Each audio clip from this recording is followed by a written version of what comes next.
നമസ്തേ തിരുവനന്തപുരത്തിലേക്ക് സ്വാഗതം. ഗോളാന്തര വാർത്തകൾ. കൊളംബിയയുടെ മുൻ പ്രസിഡന്റ് അൽവാരോ ഉറൈബിന് 12 വർഷം വീട്ടുതടങ്കൽ. കൊളംബിയയിൽ ആഭ്യന്തര യുദ്ധം പൊട്ടിപ്പുറപ്പെട്ടതിനു ശേഷം കൂട്ടക്കൊലകൾക്കും അതിക്രമങ്ങൾക്കും കാരണക്കാരായ അർദ്ധസൈനികരുമായി ഇദ്ദേഹത്തിന് ബന്ധമുണ്ടെന്ന ആരോപണം ഉയർന്നിരുന്നു. ഇതിലെ സാക്ഷികളെ പണം നൽകി സ്വാധീനിക്കാൻ ശ്രമിച്ചതായി കണ്ടെത്തിയതിന് പിന്നാലെയാണ് കോടതി ഇത്തരത്തിലൊരു വിധി പ്രഖ്യാപിച്ചത്. കൊളംബിയയുടെ ചരിത്രത്തിൽ ആദ്യമായാണ് ഒരു മുൻ പ്രസിഡന്റ് ശിക്ഷിക്കപ്പെടുന്നത്.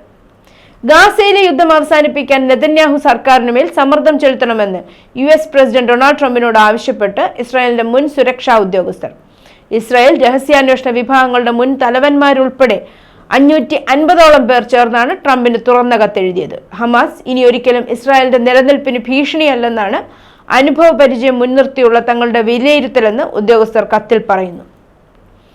ജൂതന്മാർക്ക് ആരാധന വിലക്കുന്ന ജെറൂസലേമിലെ അൽ അക്സ പള്ളിയിൽ ആരാധകരുമായി എത്തി പ്രാർത്ഥന നടത്തിയ തീവ്ര വലതുപക്ഷ നിലപാടുള്ള ഇസ്രായേൽ മന്ത്രി, ദേശീയ സുരക്ഷാ മന്ത്രി ഇറ്റാമർ ബെൻ ഗുർ ആണ് അൽ അക്സ മസ്ജിദ് വളപ്പിൽ ജൂതരുടെ ദുഃഖാചരണ ദിനമായ തിഷാബി ആവിന്റെ ഭാഗമായി പ്രാർത്ഥന നടത്തിയത്.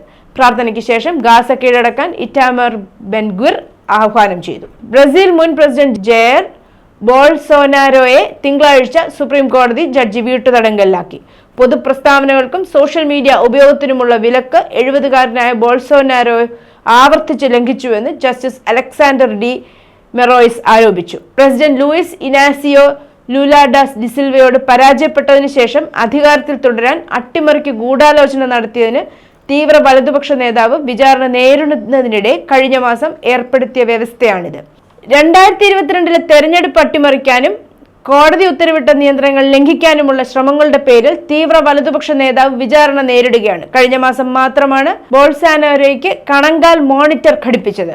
ഓൺലൈൻ പ്രവർത്തനങ്ങളിൽ നിന്ന് ഇദ്ദേഹത്തെ വിലക്കിയിരുന്നു. അദ്ദേഹത്തിന്റെ പൊതുപരാമർശങ്ങൾ പങ്കിടുന്ന മൂന്നാം കക്ഷികൾക്കും വിലക്ക് ബാധകമായിരുന്നു. എന്നാലും ഞായറാഴ്ച റിയോ ഡി ജനീറോയിൽ നടന്ന ഒരു റാലിക്കിടെ ബോൾസോനാരോയും മകനും തമ്മിലുള്ള ഒരു ഫോൺ സംഭാഷണം അദ്ദേഹത്തിന്റെ സഖ്യകക്ഷികൾ തത്സമയം സംപ്രേഷണം ചെയ്തിരുന്നു. ന്യൂജേഴ്സിയിലെ ജേസി സിറ്റിയിലെ ന്യൂപോർട്ട് സ്റ്റേഷനിൽ തിങ്കളാഴ്ച രാവിലെ ഒരു പാത്ത് ട്രെയിനിനടിയിൽ വൻ തീപിടുത്തമുണ്ടായി. തീ പെട്ടെന്ന് പടർന്നതായും ട്രെയിൻ ബോഗിയിലേക്ക് കട്ടിയുള്ള പുക ഉയരുകയും അടിയന്തരമായി ആളുകളെ ഒഴിപ്പിക്കുകയും ചെയ്തതായി റിപ്പോർട്ടുണ്ട്. കിഴക്കോട്ടുള്ള ട്രെയിനിൽ രാവിലെ 6:15 ആരംഭിച്ച തീപിടുത്തം രാവിലെയുള്ള യാത്രയിൽ വലിയ തടസ്സങ്ങൾ സൃഷ്ടിച്ചു. ഒന്നിലധികം ലൈനുകൾ നിർത്തിവെക്കുകയും ആയിരക്കണക്കിന് യാത്രക്കാരെ ബാധിക്കുകയും ചെയ്തു. ഒരു വശത്ത് പാകിസ്ഥാനിൽ പെയ്യുന്ന കനത്ത മഴ ജനങ്ങളുടെ ബുദ്ധിമുട്ടുകൾ വർദ്ധിപ്പിക്കുമ്പോൾ മറുവശത്ത് കുടിവെള്ളം പോലും ലഭിക്കാൻ ആളുകൾക്ക് ബുദ്ധിമുട്ട് അനുഭവപ്പെടുന്ന സാഹചര്യമാണ് നിലനിൽക്കുന്നത്. പാകിസ്ഥാനിലെ മിക്ക ഗ്രാമങ്ങളുടെയും വിദൂര പ്രദേശങ്ങളുടെയും അവസ്ഥ ഇതുതന്നെയാണ്. പാകിസ്ഥാന്റെ സാമ്പത്തിക തലസ്ഥാനം എന്നറിയപ്പെടുന്ന കറാച്ചി നഗരത്തിന്റെയും അവസ്ഥ സമാനമാണ്. ARY ന്യൂസിന്റെ റിപ്പോർട്ട് അനുസരിച്ച് ഉടൻ തന്നെ കറാച്ചി 100 ദശലക്ഷം ഗാലൻ വെള്ളത്തിന്റെ വലിയ ക്ഷാമം നേരിടേണ്ടി വന്നേക്കാമെന്ന് പറയുന്നു. വൈദ്യുതി മുടക്കം മൂലം ജനക്ഷാമം ഉണ്ടാകുമെന്ന് Karachi water and sewage corporation ഇതിനകം മുന്നറിയിപ്പ് നൽകിയിട്ടുണ്ട്.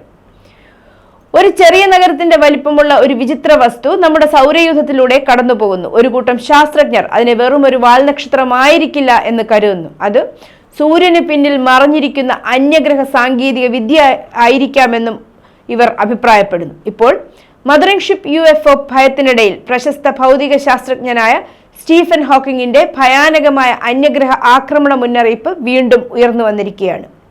2018 മരിക്കുന്നതിന് മുമ്പ് അന്യഗ്രഹ ജീവികളുമായി, പ്രത്യേകിച്ച് മനുഷ്യരെക്കാൾ വളരെ ഉയർന്ന നിലയിലുള്ളവരുമായി ആശയവിനിമയം നടത്താനുള്ള മനഃപൂർവ്വമായ ശ്രമങ്ങൾക്കെതിരെ ഹോക്കിംഗ് നിരന്തരം മുന്നറിയിപ്പ് നൽകിയിരുന്നു.